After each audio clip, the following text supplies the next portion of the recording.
বন্ধু এবং বন্ধুত্ব এই দুটি শব্দ আমাদের জীবন অনেক পরিচিত একটি শব্দ, কিন্তু এই শব্দের মধ্যেই অনেক জঘন্য অনুভূতি লুকিয়ে থাকে। অপরিচিত একজন মানুষের সাথে চেনা জানার মাধ্যমে বন্ধুত্ব তৈরি হয়, এক পর্যায়ে অপরিচিত থেকে পরিচিতর তালিকায় চলে আসে, কিন্তু জীবনের কোনো কোনো পর্যায়ে যেয়ে দেখা যায় সেই পরিচিত বন্ধুমহলগুলোই একসময় অপরিচিতর তালিকায় আবার পড়ে যায়। এই অনুভূতির মতো এত জঘন্য অনুভূতি পৃথিবীতে আর দ্বিতীয়টি নেই। আপনি তাকে চেনেন জানেন, কিন্তু তার সঙ্গে আর যোগাযোগ হয় না, কথা হয় না। এটা খুবই খারাপ একটা অনুভূতি। তারপরেও আমাদেরকে এভাবেই চলতে হয়। সেক্ষেত্রে হাজার হাজার বন্ধুর চাইতে বন্ধু নির্বাচনের ক্ষেত্রে কিছুটা জিনিস মেপে আপনি বুঝে শুনে তারপর চলুন। কারণ হাজার হাজার বন্ধু থাকার চেয়ে অল্প সংখ্যক বন্ধু নিয়ে আজীবন টিকে থাকাটাই বড় বিষয়।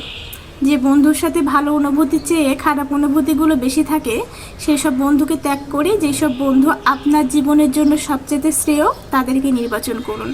বন্ধু রাখুন, কিন্তু বন্ধুর মতো বন্ধু রাখুন, যে আপনার পাশে থাকবে, যে আপনার বিপদে আশ্বাস দিবে।